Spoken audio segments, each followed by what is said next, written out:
caldo de cultura de hoje, a arte de Roy Lichtenstein na mostra Vida Animada, no Museu Oscar Niemeyer. As aplicações da computação gráfica que vão do cinema e TV à engenharia.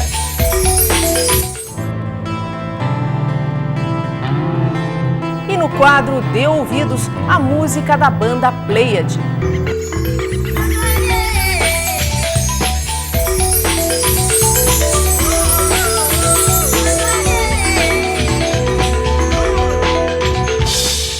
Olá!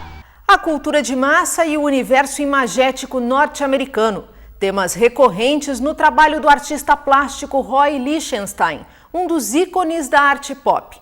Mais de 70 obras do artista podem ser vistas de perto na exposição Vida Animada, desenhos de Roy Lichtenstein, no Museu Oscar Niemeyer.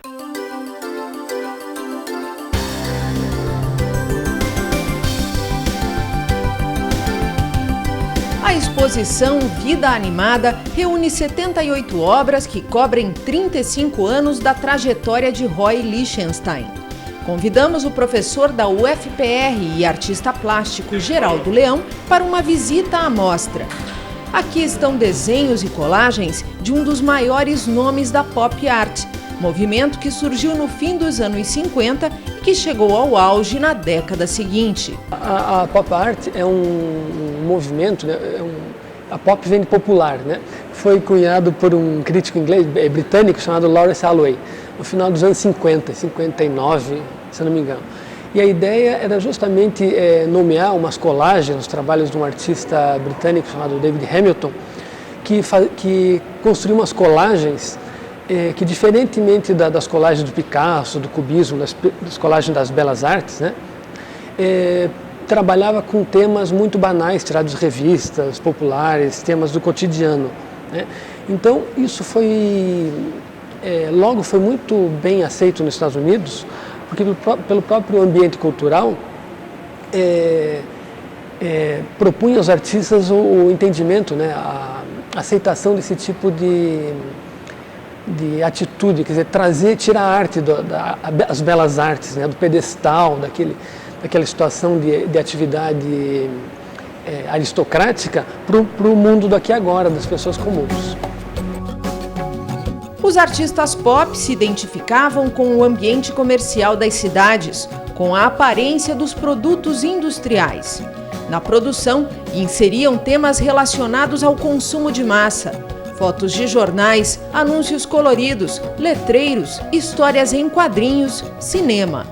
É interessante que é uma crítica, mas não é uma crítica simplista, né, no sentido de você apontar o criticado como se estivesse de fora disso, né. Eles se percebiam como integrantes de um fenômeno bastante complicado, que era a explosão do capitalismo americano no pós-guerra, né. Se a gente pensar o ambiente artístico da época, a gente vai ver que a produção artística americana aceita como a grande arte americana de vanguarda no momento, ainda era o expressionismo abstrato, né, que era devedora de um ambiente intelectual dramático, depressivo, né, romântico, que foi gestado na depressão econômica, na pobreza do pré-guerra, né. Então, nos anos 50, eles tinham um mundo absolutamente transformado, extremamente otimista, né, no sentido de uma explosão de mercado, de consumo. Os Estados Unidos ganharam a guerra, né? E a produção artística ainda estava ligada a uma posição quase pessimista de mundo. Então a pop art encontrou um meio extremamente fértil, né, para se desenvolver. Roy Lichtenstein nasceu em 1923 e morreu em 1997. O artista norte-americano é lembrado pelos trabalhos relacionados às imagens dos quadrinhos e dos cartoons. Já nos anos 50, eles figuravam em obras que revisitavam de maneira crítica o expressionismo abstrato. No final dos anos 50, o Lichtenstein já estava fazendo algumas exposições baseados em temas folclóricos do faroeste americano, pinturas muito realistas. Mas já em 58, 59, ele começou a fazer uns desenhos que a gente vai ver agora, está nessa exposição, né, de personagens de história em quadrinhos, o Mickey Mouse, né, os coelhinhos lá, o Pernalonga, aquela turma toda. E só que tratados ainda de uma maneira gráfica, violenta, agressiva, rápida, muito no estilo do de Kooning, dos pintores do expressionismo abstrato. Então a gente vê nesse momento de transição, né, o Lichtenstein provocativamente trazendo temas de história em quadrinho, de situações banais, quer dizer, não ligados aos grandes dramas existenciais da humanidade, né, mas já tematizando, mas com um procedimento técnico ainda ligado àquela expressividade violenta, né, rápida do expressionismo da geração anterior. As obras de Lichtenstein trazem a ilusão do trabalho mecânico, mas são realizadas de forma artesanal. São ampliações que incluem as retículas, os pontos, os contornos em negro, habitualmente usados na impressão em cores. Um processo que levantava uma série de problemas formais. Como a gente está acostumado a ver a pop art através de reproduções de livros e revistas, a gente pensa nos trabalhos da pop art como uma coisa achapada, plana, banal, né? Mas vendo a exposição a gente percebe muito bem a ligação com a história tradicional da arte, né? Com as boas pinturas, com a construção de cada obra através de um múltiplo processo de esboços, esquetes, planejamentos, e que vão acontecendo, que vão acrescentando, né, dados para o trabalho final, né? O Lichtenstein, dá para ver no trabalho dele, e nessa exposição também, como ele não percebia o trabalho dele de uma maneira simplista, né? Ele podia muito bem se contentar com criticar o expressionismo abstrato, a pintura da geração anterior a dele, só incluindo assuntos, né, temas prosaicos, temas da história em quadrinho, da sociedade de massas, né, como a gente viu naqueles primeiros desenhos dele, ou vai ver. Mas ele percebeu muito bem que como ele fazia essas imagens era tão importante quanto o que ele mostrava nessas imagens, né? Então ele percebeu que ao trazer para o trabalho dele temas do meio ligados à história em quadrinhos, aos desenhos animados, à mídia impressa, ele precisava de alguma maneira, para conferir verossimilhança ou então verdade estrutural para o trabalho, alterar também o processo de fatura das obras, né? Então aí o trabalho dele começa a evoluir, né, entre aspas, a se encaminhar para esse estilo que a gente conhece mais, que é o estilo maduro dele. Segundo o professor Geraldo Leão, na exposição é possível perceber a riqueza das soluções encontradas pelo artista. Traz para a gente, né, a história de uma discussão fundamental para a arte do século XX e que ecoa até mesmo, fundamentalmente importante para a arte do começo do século XXI, que é o ancoramento da produção artística na realidade sociológica, no aqui e agora do mundo em que a gente vive, né? A arte, como a gente falou, foi tirada pela pop art e pelos artistas logo depois dela do pedestal, daquele espaço meio atemporal, né, do mundo olímpico, né, dos artistas, das impressões platônicas, né, para o aqui e agora do mundo que a gente vive, né? Recuperou a importância do ponto de vista das pessoas, né, individuais e do mundo que a gente vive como material de reflexão.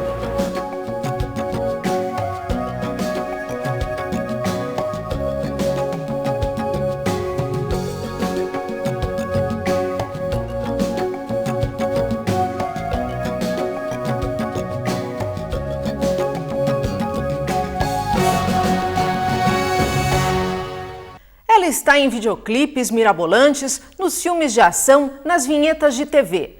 Mas estas não são as únicas aplicações da computação gráfica, que pode ser utilizada nas mais diversas áreas, de projetos arquitetônicos a crash tests de automóveis. O Caldo de Cultura foi conhecer alguns dos profissionais que trabalham na área.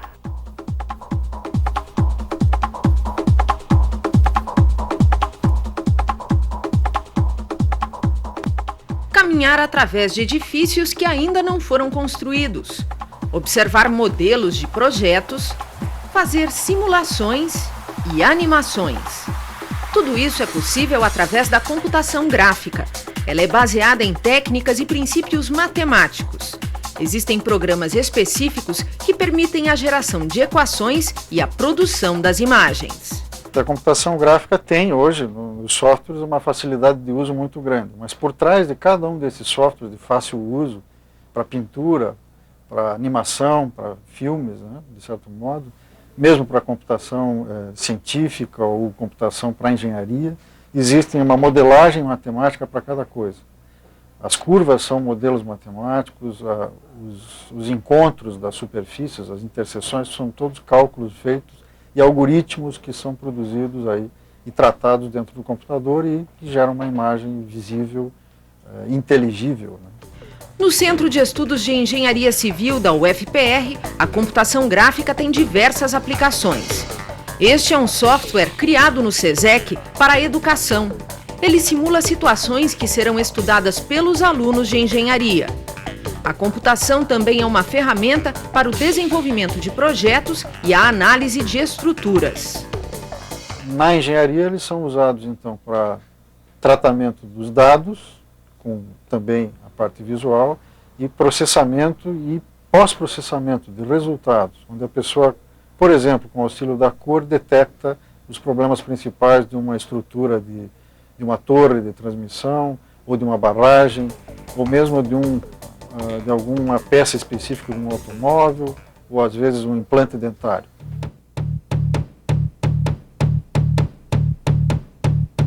Luiz Pavão sempre foi um apaixonado por computadores. Um engenheiro químico especializado na área de informática ligada à computação gráfica se transformou em empresário.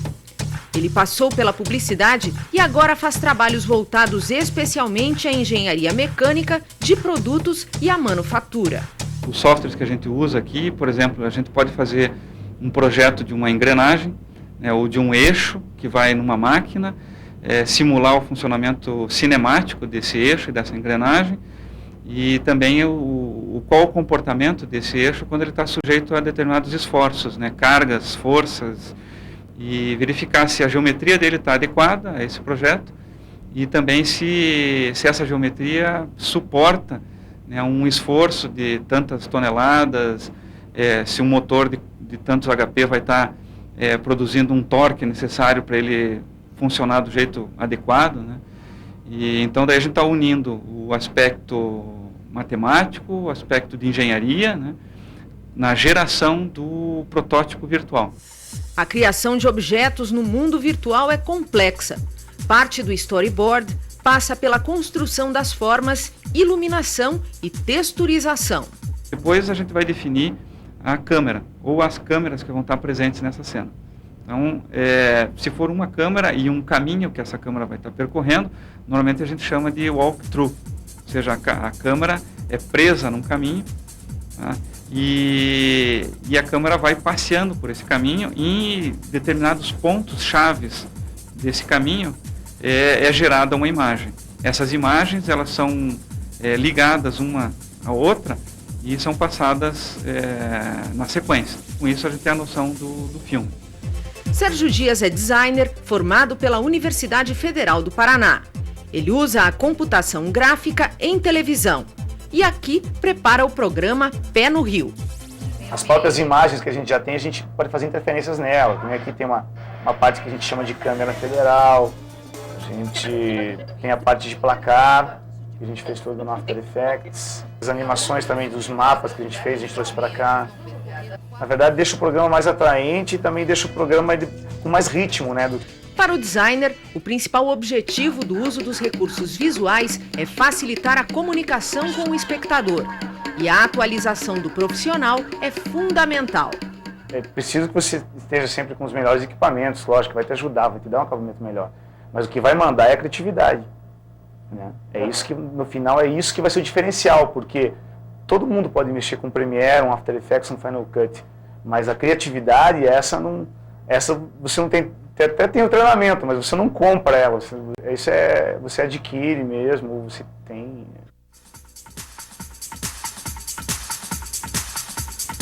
O cineasta Paulo Munhoz confessa, não gostava do computador até o dia em que se deparou com a primeira interface gráfica. Foi amor à primeira vista. No premiado curta O Poeta, 3 técnicas diferentes foram usadas para contar a história. Toda a parte sólida da cidade onde vive o poeta é 3D, né? tudo que fosse mais sutil, como os pensamentos, os devaneios, os sonhos do poeta, são 2D, e um universo intermediário entre a realidade e o sonho, que seria o quarto do poeta, o apartamento do poeta. Eu fiz uma rotoscopia, então, que é, na verdade, o que? Eu filmei, né, a ação livre com o ator, e daí eu tratei essa imagem aplicando filtros no computador, de forma a dar uma textura que lembrava o papel e que tinha a ver com esses dois mundos com os quais o poeta estava lidando. Paulo Munhoz trabalha em novos projetos, entre eles a animação Brichos, que tem como personagens animais da fauna brasileira. Para quem quer começar, o cineasta lembra: o computador é uma ferramenta e o mais importante é o talento. Você tem que estar conhecendo a ferramenta. O ideal é a ponto de poder transformá-la, desconstruí-la e criar em cima dela uma nova coisa, mas com uma formação sólida em outros talentos. Eu sempre brinco, não adianta você ter um Word, né, se você não lê e não sabe escrever, né? A escrita está em outro local, não está no teclado nem naquele programa. Da mesma forma, para a produção de um filme, né? Se você não conhece linguagem audiovisual, de nada adianta ter um Adobe Premiere na tua frente, né?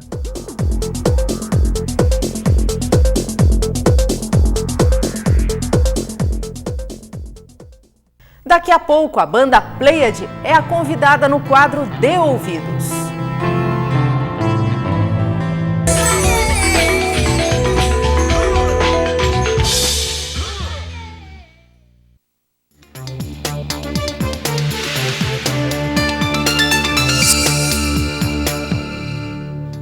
Quem está doente não tem tempo a perder, e o Hospital de Clínicas sabe disso.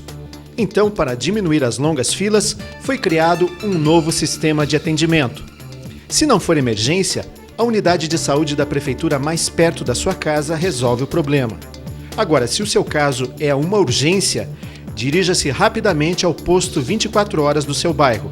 Lá você será examinado e, caso não seja possível socorrê-lo, o próprio posto encaminha você ao pronto atendimento do Hospital de Clínicas da Universidade Federal do Paraná. É assim, por meio dos postos de saúde, que é marcado seu atendimento na Central de Agendamento de Consultas do HC, localizada no andar térreo do anexo B. Lá, sua consulta e seus exames são marcados num único local, reduzindo a circulação pelos corredores e o tempo de espera em diversas filas.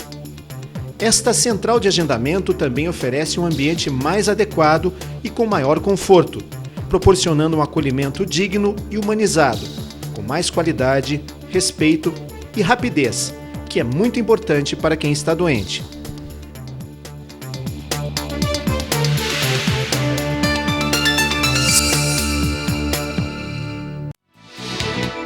Documentário sobre o mundo da medicina dentro da Universidade Federal do Paraná. Olho Clínico, toda segunda-feira, 19h. UFPR TV, levando a Universidade Federal até você.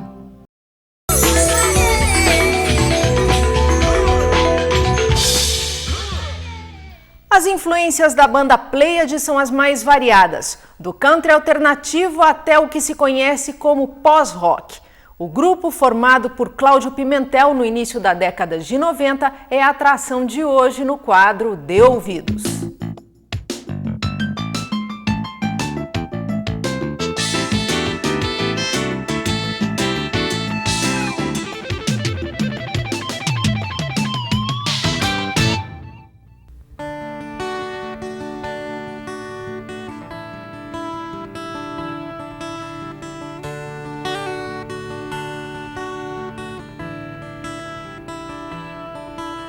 Fiquei o outono inteiro esperando pelo que combinamos, vivermos juntos todos os invernos.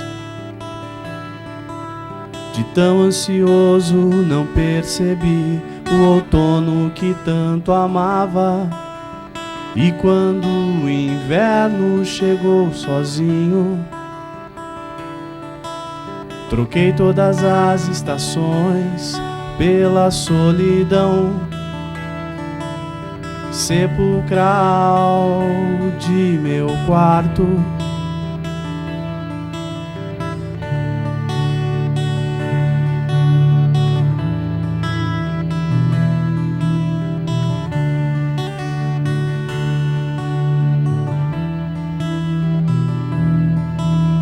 Fiquei o outono inteiro esperando pelo que combinamos, vivermos juntos todos os invernos. De tão ansioso não percebi o outono que tanto amava. E quando o inverno chegou sozinho, troquei todas as estações pela solidão sepulcral de meu quarto. Troquei todas as estações pela solidão sepulcral de meu quarto.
Comecei com meu irmão, na verdade, em casa, assim, ele tinha um violão, ele também tocava, compunha. Daí eu ia lá e junto a gente até depois fez uma banda em casa mesmo. Aí depois, saí pra rua, conheci os loucos aí.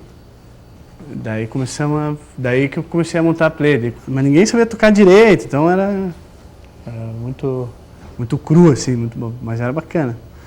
Aí depois foram mudando algumas formações, daí eu depois conheci o Alessandro, daí que entrou, daí o Torrone também apareceu por ali, daí agora por último, daí a gente se reuniu de novo aí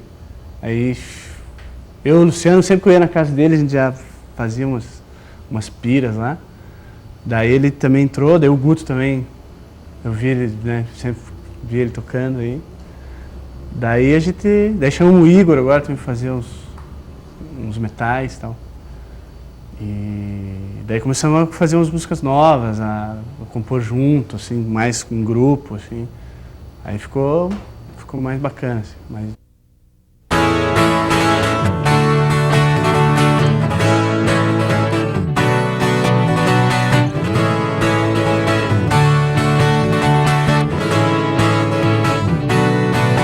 Não posso mesmo ficar muito tempo contigo. Posso sintetizar o amor eterno em alguns dias.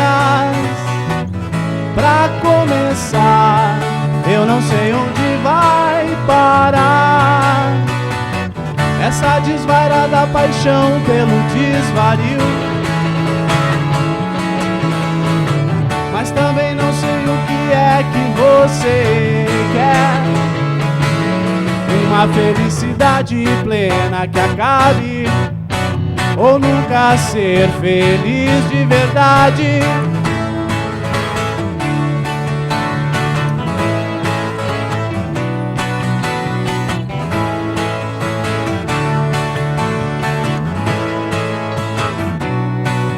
Não posso mesmo ficar muito tempo contigo. Posso sintetizar o amor eterno em alguns dias. Pra começar, eu não sei onde vai parar essa desvairada paixão pelo desvario. Mas também não sei o que é que você quer. Uma felicidade plena que acabe, ou nunca ser feliz de verdade.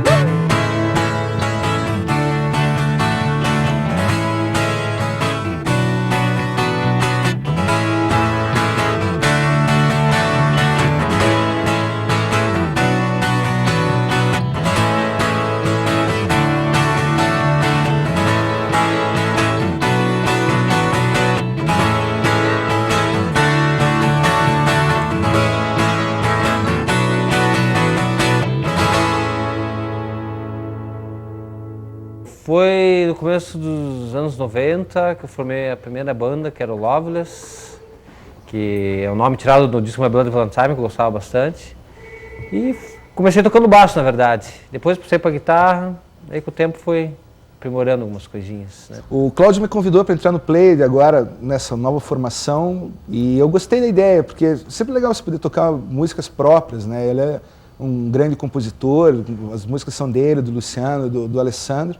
E eu acabo dando a minha participação ali na banda. Eu acho bacana o som que os caras estão fazendo, que a gente está fazendo.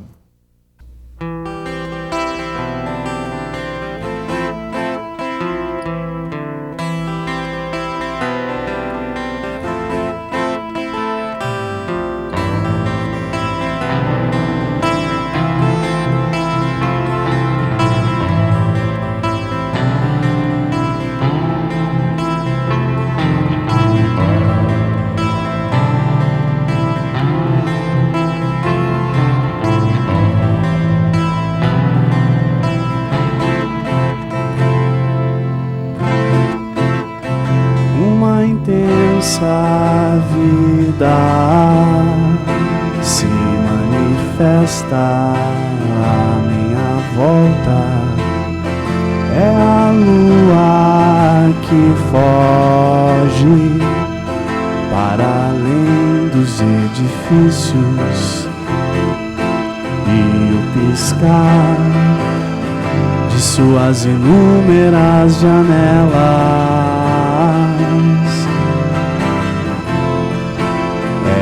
dança insinuante de pequenas chamas. E você com suas mãos mágicas que passeiam pelo meu corpo, encharcam de vinho, que desenham em minha pele e me fazem desaparecer.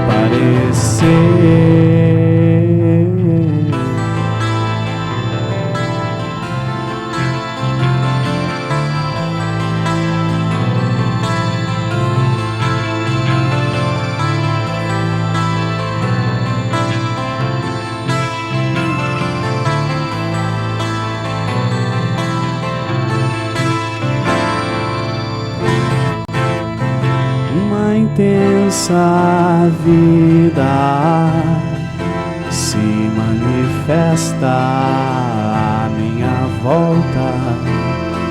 É a lua que foge para além dos edifícios, e o piscar de suas inúmeras janelas dança insinuante de pequenas chamas. E você com suas mãos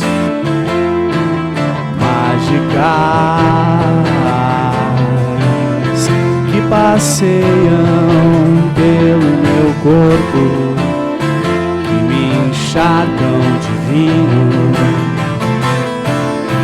que desenham em minha pele e me fazem desaparecer.